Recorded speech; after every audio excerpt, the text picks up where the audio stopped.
The Sicarian admiral's long and quite poetic speech seemed to energize the entire assembly hall.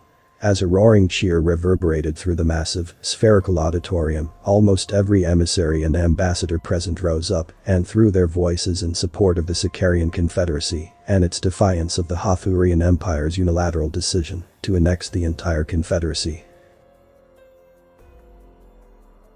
In the relatively small debate circle, the Sicarian faced off with the Hafurian battlemaster, unflinchingly staring up to the almost meter and a half taller, bulky, armored and right now, really angry behemoth. The battlemaster's powered armor was light diffusing charcoal black, its features almost invisible save for the obviously bright war paint. The sleek and spindly Sicarian, despite his semi-metallic golden skin, looked like a frail branch, about to be crushed by the galaxy's most powerful hurricane. The Hafurians were used to having their way. They felt their culture, among the older in the galaxy, demanded such respect. If they wanted for something, it should be given to them. If you were defiant, foolish, selfish, or self-important like the piddling Sicarians, to the extent of resisting the needs and desires of the Empire, then what the Empire wanted would be taken by force. And those who resisted would pay with their lives. All of their lives. Yet, despite the awesome power of the Empire, the politics of a galaxy which they all occupied wasn't infinitely tolerant of the aggressive interstellar actions the Empire frequently performed. A few times the Empire was called to the Galactic Assembly to explain its actions, and quite a few of those ended with an assembly decree that the Empire must undo what it had done. Sadly, this was the point where the balancing power of the assembly usually evaporated. At most, resulting in the vast Imperial fleet simply leaving a majorly glassed, burning, poisoned world with a dying population. This was what the Sicarians feared. This was why they resisted. The roar of defiance abruptly ended when the battlemaster decided it would not yield to the resistance of increasingly irritating weaklings. The deliberate and slow, but obviously angry thrumming bass of its voice blasted through the thousands that opposed it. We do not care. We will take what we desire from your ashes. The hall became dead silent, yet the Sicarian admiral replied almost instantly. The beautiful Sicarian language sounded like wind chimes and shattering icicles. But the growing aura of fear now betrayed him. You heard the assembly. They will oppose you. We will all oppose you. Then we will destroy all those that do. That statement, the most obvious threat ever spoken by the Hafurian Empire to the rest of the galaxy, all but literally paralyzed the assembly.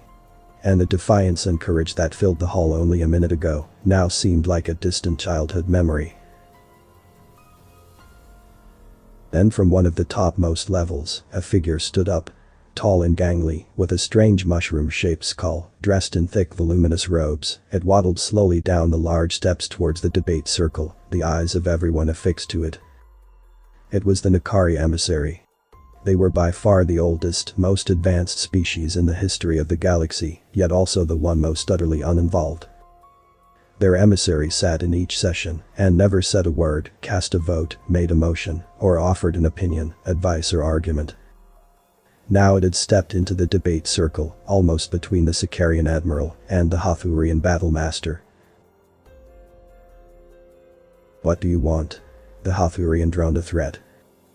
The Nakari stood like a statue for a few seconds and then replied in a tired, strained voice that sounded like the last words of a dying man. Stop your wars. Retreat to your old worlds. Stay there forever. An incoherent guttural roar exploded from the Hafurian as its massive 3-meter-tall form lunged for the Nakari, who instantly dissipated into dust and swiftly reassembled itself on the opposite end of the debate circle. The Hafurian stumbled but quickly spun around and with a raging growl, spat out blazing white plasma blades from the emitters on its forearms. But before it could throw itself in another attack with an uncertain probability of success, the Nakari made a small gesture with its spindly hand, and the debate circle was filled with a holographic image of a planet. A blue and green marble, occasionally dotted with browns and whites of deserts and mountains. There was also an info box, slowly scrolling through the general information of the world, but it was utterly unnecessary. The shape and distribution of water and land mass was unmistakable, and every form of life which was represented in the Galactic Assembly knew full well what world this was. But the Nakari obviously felt it was time for a threat of its own. Earth. Humans. Withdraw, or we will give them starships. Addendum. Historia Galactica records this day as the last time Hafurians were seen in any official capacity beyond their borders. In only 2 short decades afterwards, the Hafurian Empire itself fractured into hundreds of independent systems, waging war amongst each other. By the time humans developed interstellar propulsion, the Hafurian Empire was forgotten, its worlds long since colonized by assembly races which had suffered most under them. Author's name and the link to original text is in the description. Consider tapping the thumbs up and pressing the subscribe button if you enjoyed this video.